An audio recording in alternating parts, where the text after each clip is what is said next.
Hi traders, this is Chris from Elite Currency with an update on the euro dollar and pound dollar this week. Quite a lot of news with the interest rate on the dollar and the pound FOMC statement as well, plus Friday NFP. So quite a volatile week, so be careful of that.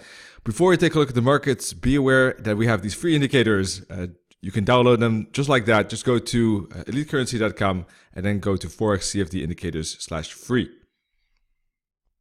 All right, over the weekend, we said that the euro dollar might make a little bit of a retracement. That is what is happening right now.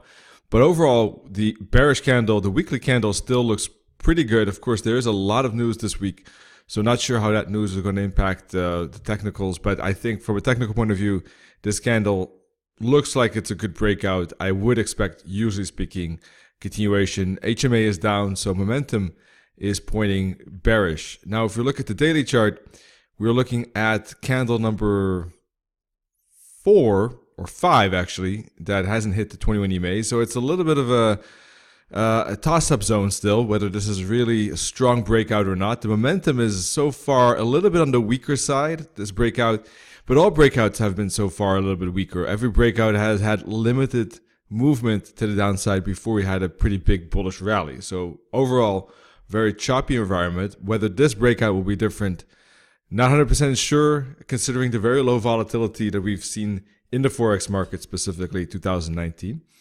But there is a fair chance, you never know, that there is a fair chance that this could be a pullback and downside. There are some things that make us a little bit worried whether we get the downside or not.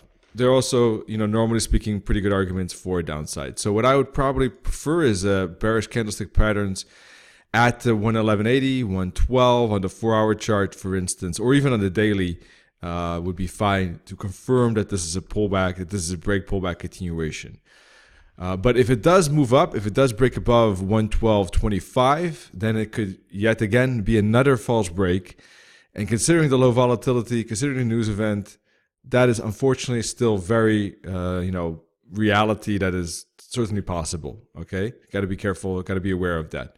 For the moment, though, looking for bearish candlestick patterns in this 111.75, 112.25 area. The 144 EMA is at around 112.40.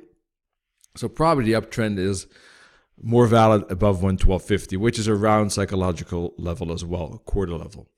Now for the downside, bearish candlestick patterns here in this zone, anywhere in this zone, would probably indicate a bigger downside or a break below the 21 EMA.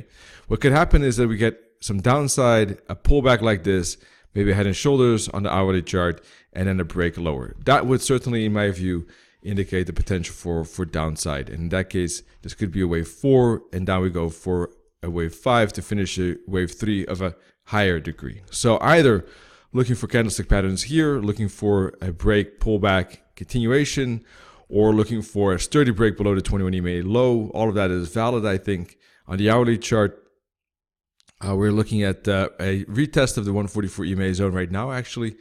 And this could be a simple ABC correction like that, right? We had a 3-wave correction here. This is A, sideways for B, up we go for C.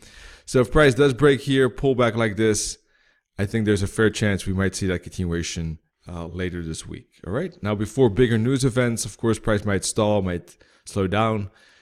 But for the moment, just treating this as a pullback in the downtrend. We just need some confirmation of price breaking through. So what I would like to see is price breaking below the 21 EMA low on this hourly chart, for instance, 111.72.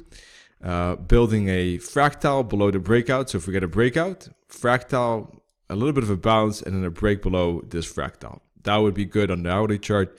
On a 4-hour chart, once again, looking for a strong 4-hour candle or break below the 21 EMA, or preferably even a break pullback and then continue. All right, pound dollar went a little bit more sideways, as you can see, and was a little bit more flat than the euro dollar. Euro dollar made an ABC up. The pound dollar so far has gone basically sideways. Here we had price fall a little bit and rise a little bit, but it was not able to break this top. And looks like it could be making a head and shoulders too. Left shoulder here, head, and right shoulder. So looking for a break of the neckline, which could be something like this, for instance, And this could be an ABC correction as well, like that. This could be part of the continuation of the downtrend, the start of a continuation, in fact. And if we get a break below the 21 EMA on the hourly chart, we'll look for a fractal below the break, look for a little bit of a bounce, and then look for a continuation. Something like that would be good for the downside. On a 4-hour chart, prices respecting the top of the 21 EMA. We have fractals just a little bit above that. All of that is looking pretty good, I would say, for downside. So a break below the 4-hour fractal and the 21 EMA low could also be one way of looking for that breakout and continuation. This does look like a wave 4. So, or yeah, some corrective wave in any case. So looking for continuation lower if we get a break below these support levels. All right. On the 4-hour chart and 1-hour chart, basically. And that's about it. I think I don't have anything else to indicate. If it does break to the upside, then let's see. There could be a little bit bigger retracement, maybe up to 129.75 / 130, 130.25. But I would not expect a push higher than that. This is about the max resistance zone that I would expect. So if it does bounce for whatever reason in this zone still and makes that higher high, still expecting a bounce in this zone for continuation lower, then it could have finished a bigger ABC correction like this, A, B, C, but still expecting a turnaround at that zone. Also, one reason for a bounce in this zone is the previous bottoms, of course, which were broken and now could become resistance. All of these bottoms right in here, plus the 21 EMA and the 144 EMA, plenty of reasons for a potential bounce. Of course, if it does break above 130.25 with strong bullish momentum, then a different market environment might be taking place here on the pound dollar. But for the moment, pound dollar and euro dollar both looking like a pullback within downtrend, just waiting for confirmation, continuation signals on both of these pairs. Alrighty traders, that's it for today. We'll be back on Thursday with yet another video and update. Wish you good trading in the meantime and see you soon. Cheers.